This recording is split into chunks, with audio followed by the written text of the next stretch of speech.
Welcome to InDesign Secrets episode 318. I'm David Blattner, and I'm here along with my co-host, Anne-Marie Concepcion. Hello, David. Remember that InDesign Secrets is the essential resource for all things InDesign, and it's brought to you by the good folks at CreativePro Network. Indeed. And on today's show, what do we talk about? We've got some news. It's always news. We have an interview with the wonderful Khara Plicinic. We're going to cover the secrets of the Preflight Panel. Yes, there are secrets hidden in there. Oh, there's a lot of cool stuff going on in there. And then finally, the obscure feature of the week. Eek. Recompose all stories when modified. That's a very obscure feature. It is. Isn't that great? And that's actually what it's called. Recompose all stories when modified. Mm-hmm. Thank you, Alan Gilbertson, for that suggestion. Yep. We're going to get into that in just a little bit. Okay, so on the news, I think, did we mention 19.3 being released in the last episode? Okay, I think actually the last two episodes. I think so. I think every episode there's another dot release. Seems that way. And 19.3 we mentioned last time, but we didn't even mention a couple of the new features that were in 19.3. I don't know where our heads were. One of the major ones is import and export preferences. That kind of flew under the radar of, I think, basically everybody. Yeah. Where is it anyway? Where is import and export preferences? So this, there's a brand new feature. Adobe came up with this great feature and then forgot to actually mention it to hardly anyone. It is on the What's New page, but it just kind of went over our heads. It's under the File menu. Under File menu, there's a new sub-menu called User Settings. And User Settings lets you export and then import your user settings. The question then is, what are user settings? User settings are your preferences, your keyboard shortcuts, your workspaces, your menus, basically all the stuff that is saved in a very hidden place on your hard drive. They're taking all of that and exporting it out into a single file. It's actually technically a SQL database with all that in it. Mm-hmm. And then you can do the opposite. You go to the File menu and you can import that into another version of InDesign. In theory, you could share your files, share all your workspaces and keyboard shortcuts and so on with other people. I'm using it now to back up all of that stuff because it's always so annoying have to rebuild, right? You set up your preferences once, export everything, and then if I need to, I can import them later. So, user settings, as you said, kind of an amorphous term. But if you enter in the help field at the upper right corner of InDesign, import user settings, it actually jumps you to, I guess, a brand spanking new page, all about importing and exporting user settings in InDesign.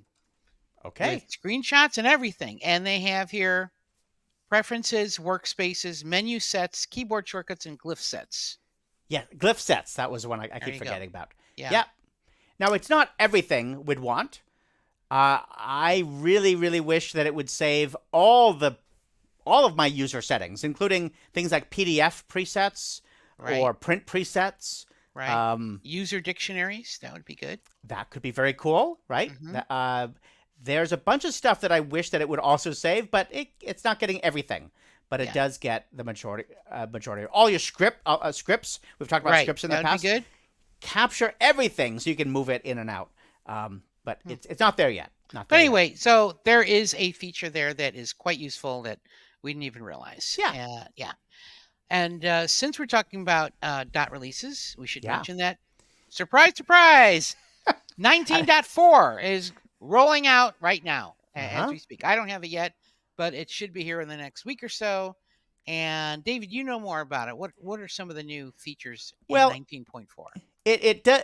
First of all, for those of you who don't know, Adobe has this thing where they start rolling out a new dot release in 2 or 3 countries or continents, and then they slowly roll it out over a week, typically a week or two around the world. And I think the idea is if something goes terribly wrong and they realize they've made a terrible mistake. Oh, it's only those people in Belgium. That's right. Those were the guinea pigs. So they're not overwhelmed with problems. And that's happened, right? We've talked about that on the podcast. Yes, it has. Where they start releasing and they're like, oh, stop the presses. Right. Pull back. Let's not release this anymore. In this case, 19.4 literally just started shipping yesterday, the day before we're recording this. By the time you're listening to it, it may be out. You may already have it. So we're not sure what officially is in there. That's right. The new features in 19.4 Adobe thing has not been published yet, as far as we know. Right. So there's a bunch of new features they've been talking about on pre-release, but often they'll talk about something on pre-release and then you never see the light of day. I do know that I'm almost certain that there's a bunch of accessibility stuff, that bugs and some new stuff that has been added. So they're continuing to bang away at that. They're making a bunch of fixes for EPUB, especially EPUB that's been a major thing for them. And I'm going to go out on a limb here and say I'm pretty sure there's some new stuff with Publish Online, and it's stuff that I'm really excited about. We will follow up next month with the next episode with details. But the Publish Online, watch this space. If you get 19.4, go look at the Publish Online stuff and let us know. Let us know what you find. You can always leave it in the show notes. So, but some good stuff there, I think. Okay. How about some online events? The online events, the InDesign and Long Document Summit, right? Yeah. It's still available on demand. What an incredible summit that was. Wow. It also comes with templates, scripts, videos, handouts. You should check it out. You can get access to it right there at CreativePro.com. Just go to events. And also some little conferences happening in July. I don't remember, something having to do with everything great about creative stuff for Adobe called Creative Pro Week. Yep. July 8th to 12th in Washington, D.C. and also live streamed. You can use the code CP Secrets when you register for $100 off of any multi-day pass. It's going to be incredible.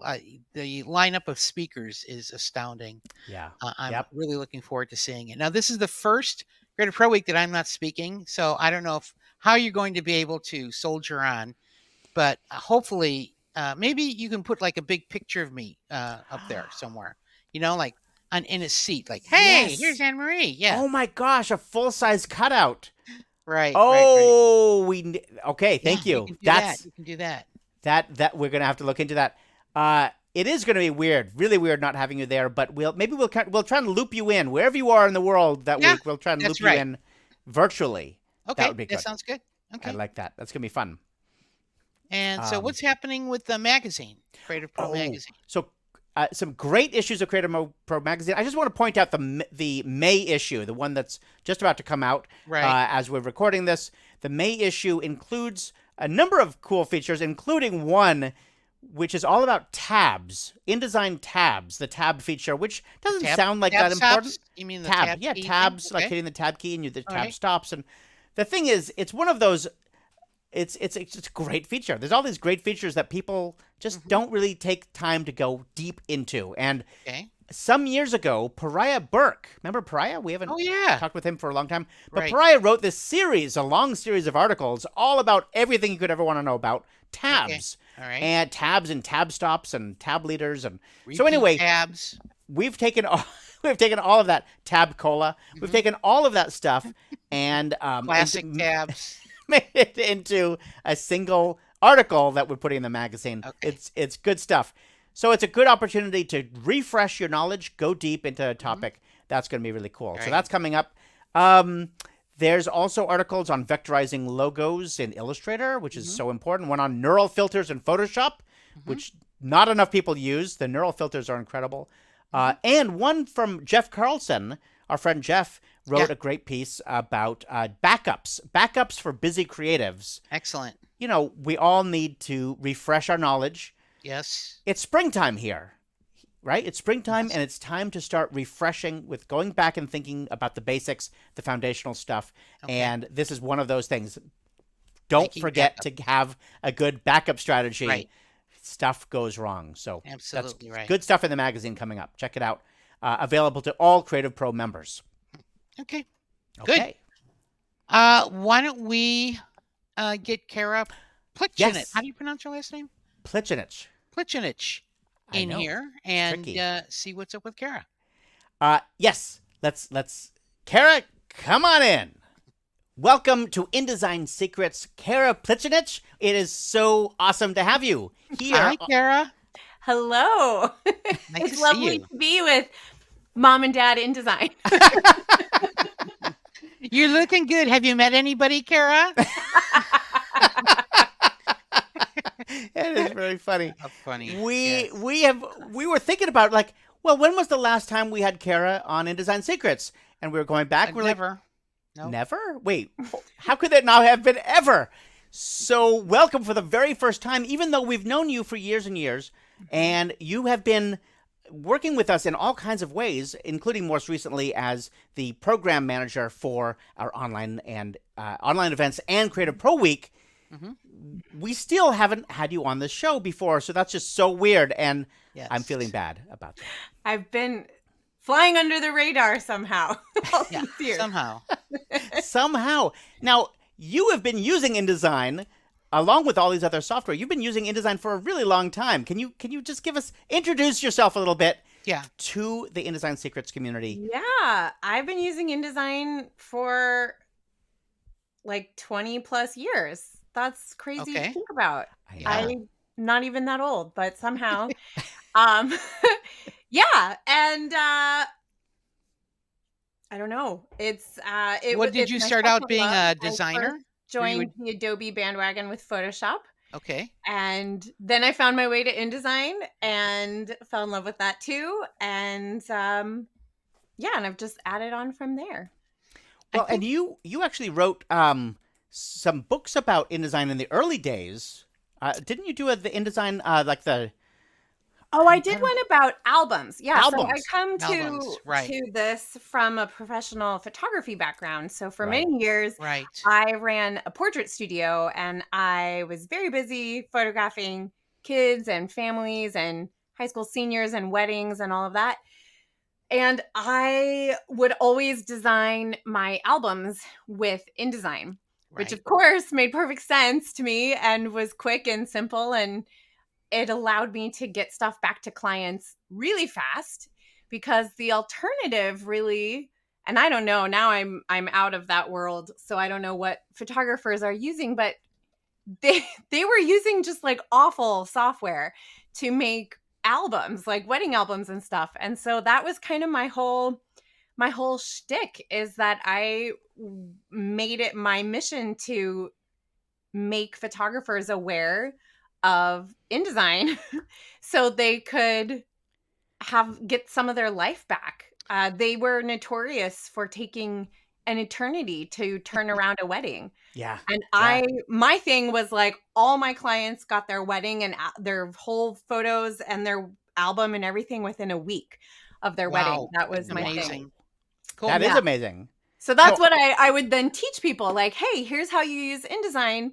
And I mean, if all you're doing is albums, that's super easy, right? They don't even have to worry about text and table of contents and indexes and cross-reference, all the fancy features. And so, I tried to... Khara, didn't you present on this at Ignite InDesign? I think that's the first time I met you. Yes. And I used to speak at WPPI and teach, which is for wedding and portrait photographers. Yes. A huge conference. And I would teach there. I did an Ignite for PepCon. Yeah. Yes. Yeah, many years ago. That's right. Yeah. You were very good. I remember that. Kind of my shtick is I was able, because I also studied design a little bit and came from, a little bit more of a graphic world background. So I had one foot in the photo world and one foot in the graphic desigin world. And I was just trying to help everybody use the right tools for the job. Can't we all just get along? Just why are you making this so hard? It doesn't have to be so hard. Yeah. Well, I remember seeing that book. That was that was, I think, the first glimpse of like, oh my gosh, somebody actually gets it. Somebody on the photo side actually gets it. That InDesign is this page layout aggregator tool, then it would be great for albums. And I was always so blown away that people were like making whole albums in Photoshop, page after page, spread after spread in Photoshop. I'm like, dude, just I know. InDesign's it was really painful. Yeah. Painful.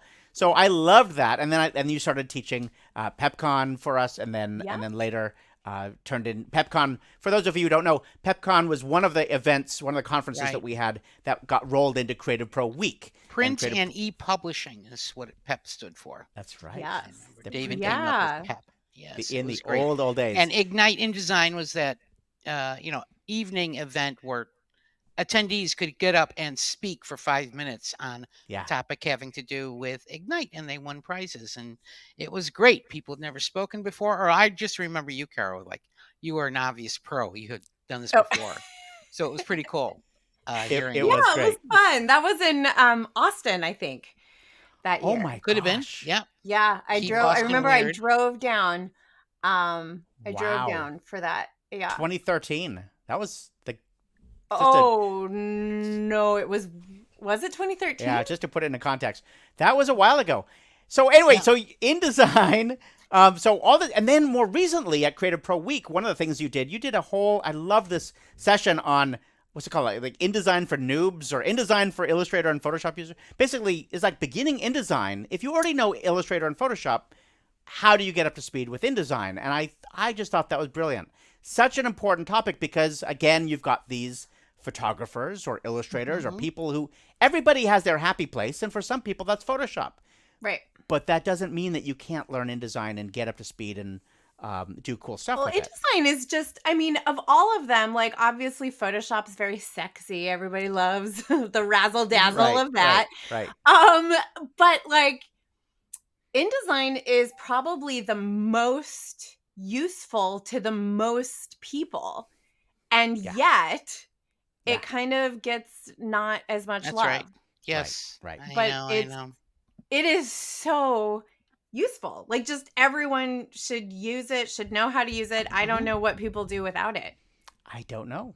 It's fascinating. I think you're absolutely right that it is. The other tools get a little bit more attention. They are definitely sexier, but that's okay. I'm happy to be an InDesign person. So so you have been working most recently, as I mentioned, program manager for these events, pulling together just new speakers and sessions. And the big thing that's coming up now, of course, is CreativePro Week. And so I wanted to just take a moment to talk about CreativePro Week 2024, which of course will be in Washington, D.C., or live streamed for those of you who can't get there. What are you looking forward to with CreativePro Week 2024? Are there all of it? I mean, it's so fun. The 3-minute max sessions are, of course, the most zany and fun, high pressure situation. There's drama. There's all kinds of excitement. You never know what's going to happen. Those are always super fun. And Ignite is great. It's always fun to see new people talking about who knows what. That's going to be great.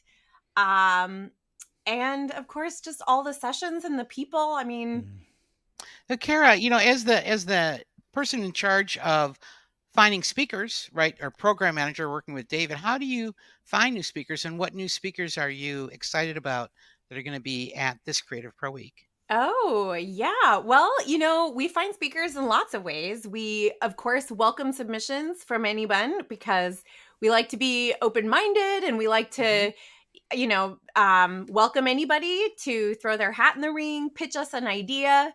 So that is, that's one way people can just, it's on the website, right? Where they can fill out a form and let us know. We'll put a link to it in the show notes. Yeah. We'll do that. Yeah, we should do that. And they can let us know what they might be interested in teaching. So that is really good. And also we find out just by being in the world and keeping our eyes and ears open. You go to other conferences and hear them, other or you follow conferences YouTube and also channels? other speakers. I'm really excited that George Baker III is going to be joining us as a speaker this year. And I actually found out about him from Laura Coyle, who saw him speak at an event in Atlanta. And she had emailed me and said, hey, this guy is amazing. And then I poked around and looked him up and I was like, oh my gosh, you're right.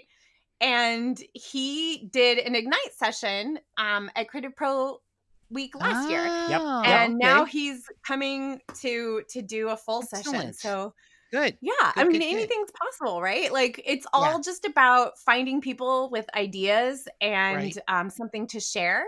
And that's going to provide value for attendees. Yeah, and then it's like a big Tetris puzzle and we have to try to figure out all those ideas and speakers and who's available when and where in the world is this happening and like what topics are already covered or not. Or I mean, it's kind of like baking a cake that's also Tetris. I don't know. Excellent. Tetris cake. Yeah. No, looking forward to seeing him too. Yeah. I mean, I kind of remember him from Ignite from last year. Yeah. Big I don't know how anyone could ever have a bad day around him or feel sad. Like he is just pure joy and energy. I don't know. He's amazing. Creative energy. It's George Baker III. He GB3. It's awesome. Yeah, he's gonna be GB3. Great. I'm also looking forward to Orlando Arocena, who I don't remember how we connected with Orlando, but he spoke for an Illustrator event a couple of years ago for us, and now he's going to be there live, coming up from Colombia. Yes. That's going to be cool. Sabine Lenz from Paper Specs. We've got a number of new speakers. Kyle Hamrick is going to be coming and teaching video stuff. He's going to be teaching After Effects for noobs, which is great because I don't know that we've not done a lot with After Effects at Creative Pro Week in the past. A little bit. But it's one of those things that people are asking about, and it's often that even if that's not your area of expertise, you might get asked to do something with it, and it's nice to have some bearings to figure that out. And Kyle's an incredible teacher, and I'm really looking forward to that too. It's going to be great. Cool. There's going to be a lot of new speakers, new topics, and it's all coming together at Creative Pro Week. Cool. And thank you so much for everything you've been doing to pull that together. You've been wonderful. It's great. It's going to be a very exciting show for sure. So I'm curious. I want to go back to InDesign just before because we have to finish up. But back to InDesign, I want to just get a sense. Is there something like a tip or one of your favorite features or one of your least favorite features? What have you been thinking about with InDesign these days that you want to share? I don't know. I'm like, I should pull up something and see. I don't know. I guess you reminded me recently of one of the Creative Pro Weeks during COVID that we did online, where we did a 3-minute max. And you asked me to do an InDesign one. And I remember thinking, what am I going to share that is news to anybody here? And I almost messaged you and was like, I think I'm going to be sick that day. Can't do it. Don't want to do it. I don't know what's happening. But somehow I decided to do a tip about blend modes in InDesign and using them as overlays on top of photos, like just taking a solid fill object, placing it over a photo, and then changing the blend mode. And it's kind of like adding an overlay in Photoshop or something.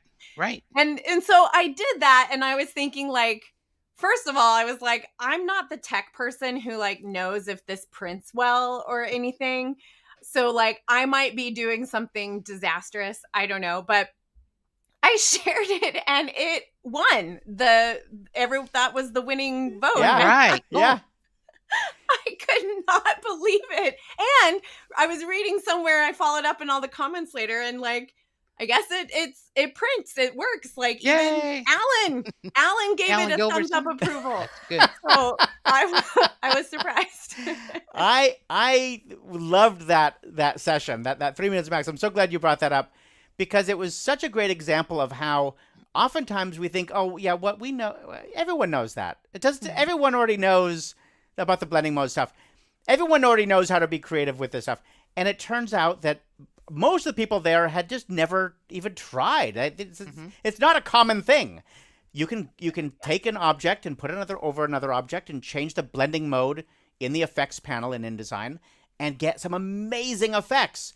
And I think that's one of the great things that you bring to CreativePro is you are constantly thinking outside the box. Like, oh, there's this feature, that feature, and let's do this. And you're also very crafty is the wrong word, because that's the wrong connotation. But you think of things as though it were doing a craft project. Yeah. Like, and how do we make this cooler? How do we make it more interesting? How do we make it pop, for want of a better phrase? And it so worked. People so got that. So yeah, blending modes, great feature. And the greatest thing about blending modes that you brought to with that session was, how do you know how to do it? How do you know what to do? You just play with it. Right. That message never gets old, right? I mean, everybody, and it's so hard too when you're an attendee at these events and you see anyone teaching Photoshop or InDesign or Illustrator or whatever, and you see them make a cake right in front of you and it's perfect and they know all the right places to thread things or the right blend modes and opacities and text wrap settings and whatever. And the reality is it's messy when you're not doing it in a prepared presentation. Right. It's messy even when you're the speaker, like when you're working by yourself at home or in your office or whatever, it's just as messy. So I just think that's a real valuable message to always repeat, because it's so easy, especially if you're new and you know, if we have like young new professionals who maybe are just out of school and maybe they have a new job and they're sending them to Creative Pro Week and they're going to see all these experts just slay on the stage. And they have to remember all of the mess behind the scenes that goes into that. Yeah. And the mess comes out of that playing. I'm just going to let me try this. Oh, that didn't work. Undo. Let me try these 3 steps. Undo. Just playing with it is the best way to learn all of these features. So true. But and the unfortunate thing is that takes a lot of time, and people don't, they don't always want to invest the time, but that's how you really get good. And it does take time and constant education, which is why things like Creative Pro Week are so helpful. Do you know, I just read about this in New York Times, Wall Street Journal, somewhere. I just read an article that was talking about the scientific validity behind what you just said. The scientific validity, neuroscientists have shown that people learn far better from trying and making mistakes and then going back and doing it again than they do just trying to learn how to do it right. If you try and learn how to do it right all the time, you will remember it for a short time, but you actually learn when you try it and make mistakes and go back. So like it's absolutely true. Proven. Yeah. Scientifically proven. Go make mistakes, go play with this stuff. That's how you're going to learn how to do it. Great. That's right. Yeah. So I love Creative Pro Week for that, and I love that my sessions, I usually try and reach the more beginner crowd, because I love to remind them of all of that and just make it not intimidating. Yeah. Right? So, and other conferences I think can be especially intimidating, but that's another nice thing about Creative Pro Week is that it's very approachable.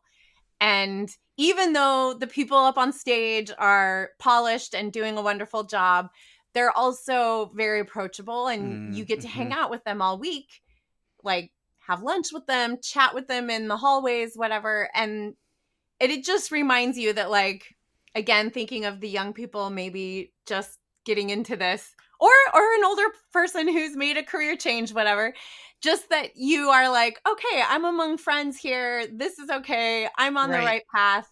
It will work out. Yeah. I just have to keep going. Yeah. totally agree. And yeah, it's great. There's content for the beginner, the intermediate, and the very high end advanced stuff as well. So it's a little bit of everything, whatever people need. It's where it all comes together, as we like to say. And the food is fantastic. And yes. I'm really just there for the dessert. Khara, it is so great to have you on the show. Thank you for being here and sharing your perspectives. Well, likewise. Really appreciate you guys that. are treasures in the community. So thank you for what you do. Thank you. Appreciate that. I'll see you in DC. All right. See you in DC. See you later. Bye. So lovely having her. I cannot believe that was the first time that we've had her on InDesign Secrets. It's so funny. That's pretty wild. Yeah, after all these years.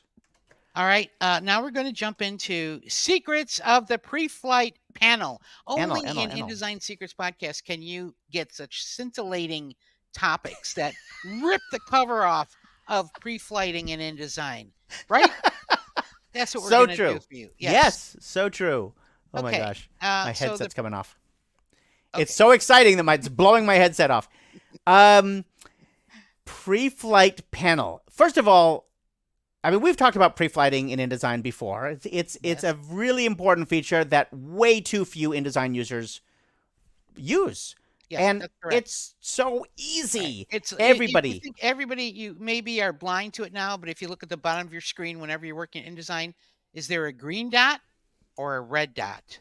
Maybe it might be gray, but usually, hopefully, it's a green dot. That means Preflight Panel doing the basic pre-flight check is saying everything is copacetic with this document. If there's a red dot, that means it caught an error someplace, and it's letting you know before you print. That's why it's called pre-flight, right? And what I find interesting is that a lot of people don't realize that, well, you can just double click where the red dot, or it says 1 error or 5 errors, whatever, and the pre-flight panel opens up. But you know that you could also get it from the panels menu? I didn't know that. From the window menu? Window menu. Window menu? Yes, it's in the window menu. Pre-flight in there someplace buried. And just to be clear, weirdly, you cannot double click on the red or the green dot. True. You have to click on the word error or no errors right next to it, which is kind of weird. I don't know why that doesn't make any sense. But anyway, maybe they'll fix that in 19.4. Or maybe so. Or Command Option F or Command Control Alt F will open up the panel. Right. There's lots of ways to open that thing. But I like what you said about the so that's a secret. Another secret is I like the way you said that the default. I don't remember how you said it, but basically the basic the one thing it checks typically, it checks a couple things, but by default it primarily is looking for overset text. Yes. So people think of it as the overset text checker, which is great, but Preflight does way more than just overset text. Also, right. It also checks the basic. It's a basic Preflight profile. We love the word basic with the brackets around it, like basic paragraph. So the basic one checks links. If a link is missing or modified, right? When you make hyperlinks, I guess is what it's talking about. And also checks for overset text, as you said, which is very useful. But also if there's a missing font, maybe you forgot about it. And, finally, the all-important unresolved caption variable. That's also incled with them. What the heck is that? That's an unresolved caption variable. That is Why is that part of the basic pre-flight?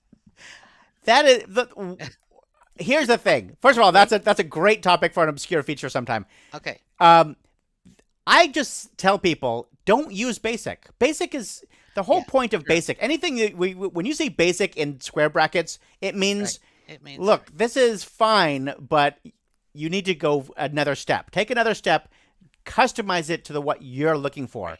And Preflight profiles are no different. But even basic is useful because here's the thing. If you don't pay any attention to the red dot sitting there, and then you go to print or export to PDF and it says, there is overset text on pages 19 and 22, or you have a missing font, but we'll proceed anyway.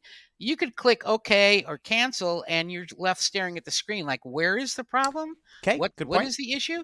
Right. But if you do the same thing by double clicking on where it says 1 error, 2 errors, it's going to say not only what the error is, but it has a link to the error.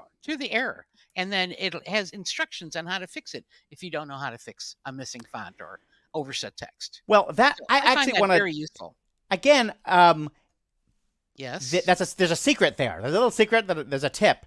Okay, so good. By default, when you first open up the Preflight panel and you see those errors, you'll see a bunch of errors, but all it says is text. It's a text error, overset text error. It doesn't show you where it is.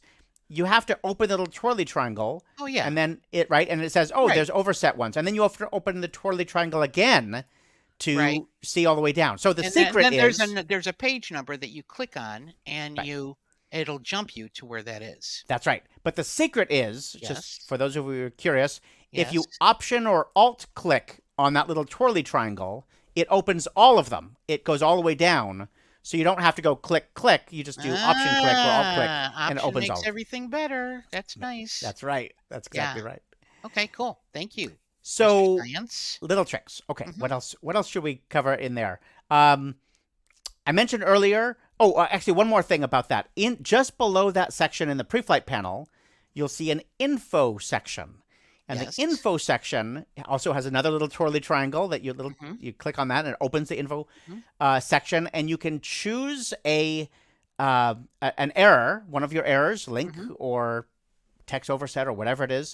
We'll talk about it in a little bit. And then it tells you how to fix it, which sounds great, except that it's completely useless because it's like you have overset text. You should not have overset text. I mean, it's just really it tells you how many overset characters there are. It tells you some information. Okay, all right. I guess that's useful. But then it says, in order to fix it, resize the text frame or edit the text to fit within the frame or add text frames to the story. It's like, is that not true? No, it's all true. It's just it's like obvious. It's like, really, you need to tell me that? How is it obvious? It's not obvious to people who are just learning the program. Well, I don't know. It's overset text, and you don't think it's obvious? And I've never used it. If I'm not familiar with InDesign, and I see overset text, I'm like, okay, all right. You're pulling the beginner card on me. I get it. So. No, that's valid. If you're not familiar with InDesign, it is relevant. Okay, I'll give you that. I'll give you that one. If you are familiar with it, it's totally obvious. All right, I guess so. Okay. All right. There we go.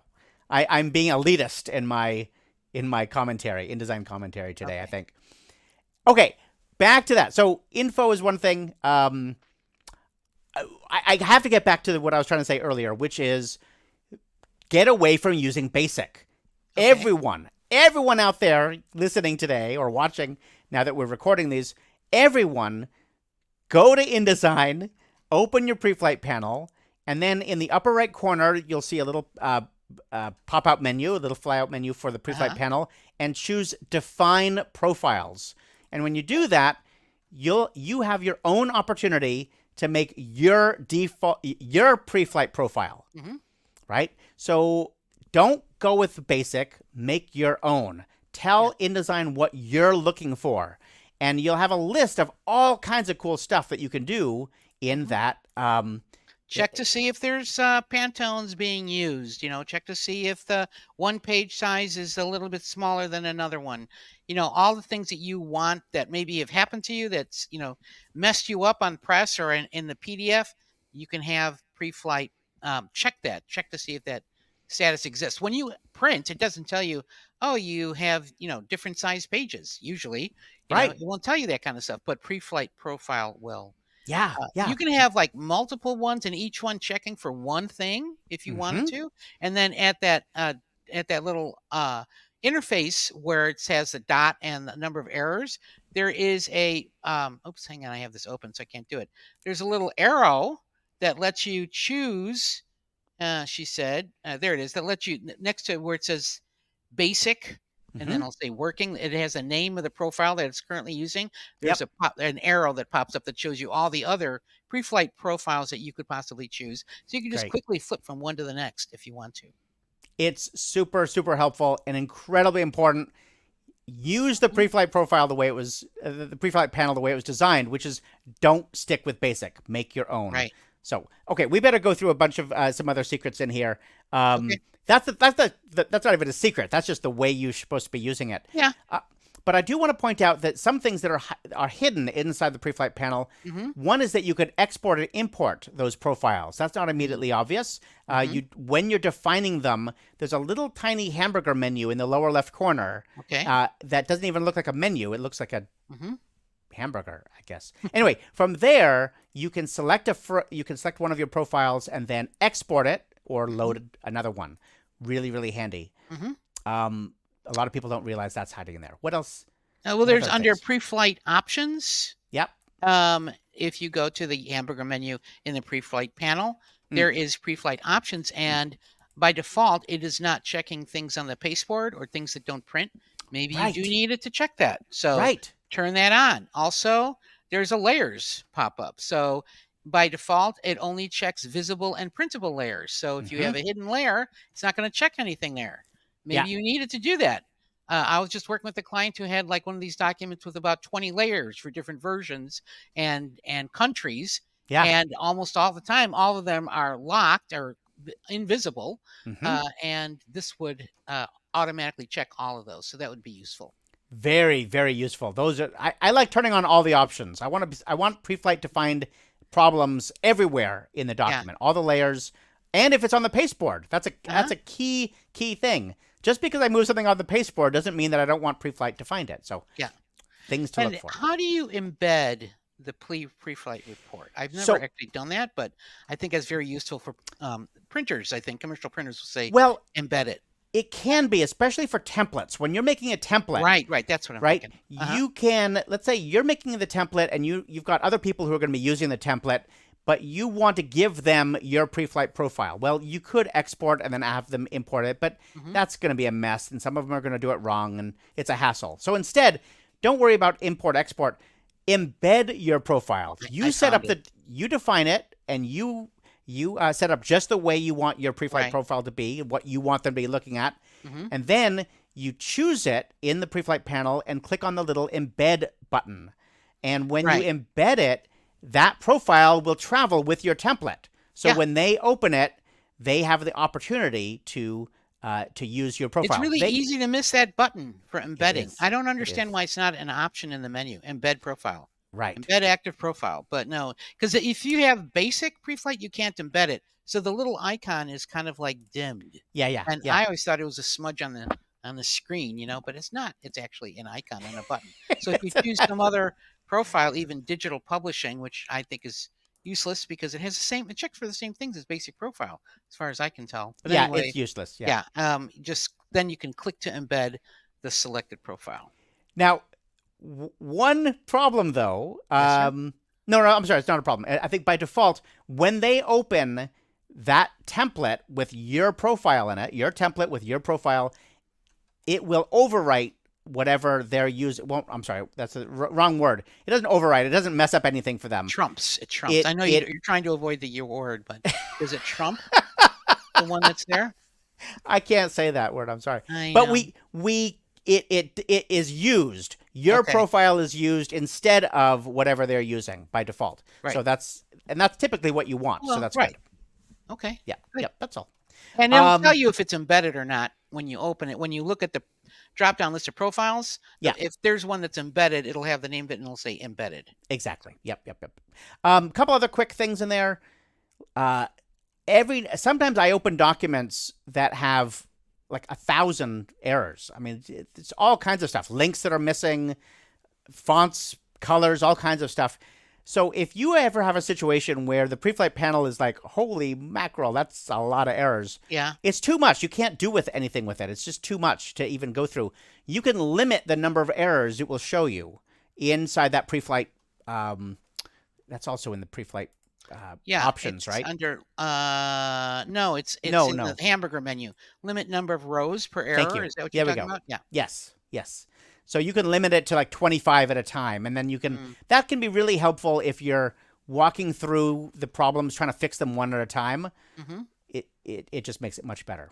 Okay. And then the other thing that I find really helpful, another thing about Preflight Profile that very few InDesign users even know about, is that you can save a report. This is great because the Preflight panel is just not that big, right? And if you do have 100 or 500 or 1,000 errors, sometimes it's way better to save a report.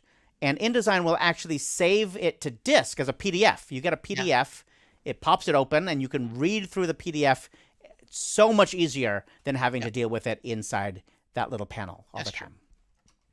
I love that. Okay. All right. Anything else? I'm looking through our notes here. One more. There is one more. Go ahead. Books. The book we just finished. That's true. As you just said, we just did the InDesign and Long Document Summit. We went really great deep dive into all kinds of long document features, and one of them is, of course, the book panel. The book panel lets you collect all kinds of other InDesign documents together to collect them into a single panel. The book panel also lets you pre-flight one or more documents from the book, and that can be super, super helpful, so you don't have to open each one at a time. If you have 20 chapters or something in a book, you can pre-flight all of them, and you can generate that report, that PDF report, from the book panel menu. So don't forget, if you're trying to pre-flight stuff, very useful. Set up your, define your own pre-flight profile, open that book panel, and select it in there, and choose Make Report, and you can get a PDF with all the issues, potential issues, throughout your entire book. I have another one. Sometimes you're working on a long document that has a lot of issues, a lot of errors, and you really don't care about them yet. You're working on something else. You'll check the errors later. It can slow down your document immensely when you're scrolling through it. So you can turn off pre-flight, live pre-flight. Great. Just for that document, you go to the little arrow to the right of where it says errors at the bottom of the window, and you'll see a check mark next to pre-flight document. You just select it to turn that off. So then you'll see, I mentioned earlier, red, green, or gray. That's when you'll see the gray circle. That means it's not doing a live pre-flight. Speaking of colors of those dots, did you know, David, that if you open the pre-flight panel, say you have 3 errors, right? So you see a red dot, and then you move the panel to the dock, it will show a red dot to the right of pre-flight panel, to the right of pre-flight. You're testing it, and you're going to find it. It's not true. Wait, what? I'm teasing you. Oh, you are. You just wanted to make me try it. Yeah, I did. I see where this is going. It would be cool if you did. I was about to give you kudos for that last tip. Oh yeah, that would. That last tip is actually a brilliant tip. Turning off pre-flight, the ability because people don't think about it. Yeah. And it does slow you down. Absolutely. Yep. Turn it off, but don't forget to turn it back on. That's right. You got it. Exactly. Don't forget to turn it back on. Okay. Good. But here, so now I have to get to. We have to get. This is it. This is the moment you've all been waiting for. It is time for the obscure feature of the week. And from our friend Albert Gilbertson. Thank you, Alan. Alan Gilbertson. Alan Gilbertson. Alan. Who wrote to us and said, what the heck is up with this recompose all stories when modified feature? And it's a doozy. That's a good obscure one. Thank you, Alan. Yeah. First of all, do you know where that is? Where that lives? It's in the help file somewhere. I think. It's on our poster that we used to have for the keyboard shortcut poster. I know it's in there.